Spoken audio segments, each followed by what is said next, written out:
So what happens in the city of Simi Valley when a nightclub owner is called out when his drunken patrons smash a parked car and flee the scene? I got to find out at City Council this past Monday when former school board candidate Brad Jashinsky and his father spoke out against the incident. 3 minutes isn't very long to go through this, but I will say that I became the victim of a drunk driver about a week ago here in Simi. One of the drunks coming down the hill through the Meadows took out my daughter's car at 2 in the morning. And I found out in the last week they have a major issue with drunk drivers coming down the hill, possibly from the Candlelight restaurant. Cannot prove it at this point. They've taken out a black wall, they ran across front yards, and now they've destroyed my daughter's car. And at first they seemed really, they wanted to be responsive, and they came down to our house and they said, yeah, we're going to get the driver's license records to the police, as well as the surveillance tapes. And then all of a sudden, a week went by, and now they're saying that we're harassing them and that we're never going to get the records from them. The police department has been wonderful. They've been following up with us. But I feel that with all these incidents, this is just from this year. This is only the address of Candlelight, and here's the supporting neighborhood. This is from the police department. Paul Miller wanted to see an abrupt end to incidents of this type coming from the Candlelight Nightclub. Can we get a report back to council boxes from the PD?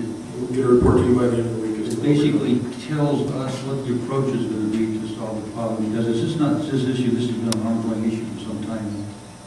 And so I would like to see a stepped up enforcement of that location. I don't want the Candlelight to become a magnet for drunks, people who fight and generally create a problem.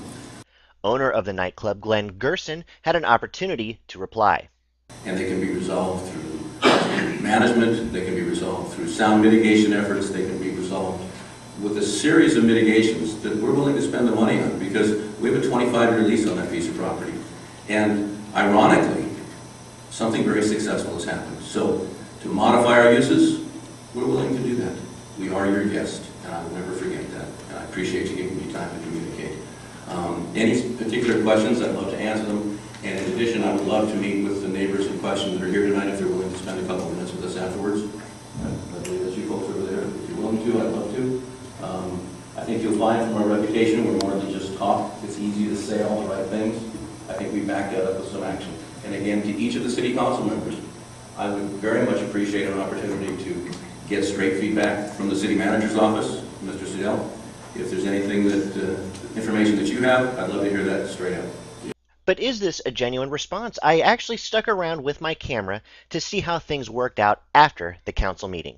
But with security staff on our own side, we can direct traffic easily. The other thing is I'd love to have, as they do in Santa Monica or other areas, posted permit parking. They won't do that here. I talked to them. We actually made up some unofficial. They're tearing them down. Are they tearing them down? Yes. The city took them down? They're tearing them down. But in terms of visitor counts is the way I look at it, in terms of people that want to be there. But let me start with this. Let me give each of you my personal cell phone number. It's on 24 hours a day. All right? No BS. I mean, it's call me. If there's a problem, I will come from wherever I'm at. Yeah, it doesn't seem that the vineyard function is disruptive. To be very honest with you, those events I think are well received. We don't. It's the 2 in the morning Friday night, Yeah. Saturday night. The candlelight function, that, at least from my perspective, Yeah. is where the issue is. Well, and that's where the management needs to go, and I think you're right. We were surprised at the success of the bar portion of it. We thought it was not going to be successful. And so the concept has been extraordinary because it offers an upscale experience. Now let's take a look at that. If we're not providing that, that's a Take a look significant and piece. judge for yourself. Look at those tapes. All right. Well, tomorrow, will you call me tomorrow? Yeah, sure. And then Garner, you'll get everything together. We'll meet you, and we'll come to the PD, all right? And please use my number, okay? And please pass it to the residents. It seemed like good collaboration between business owner and concerned citizens, exactly what I was hoping I would see. We'll follow up when we have more on this story.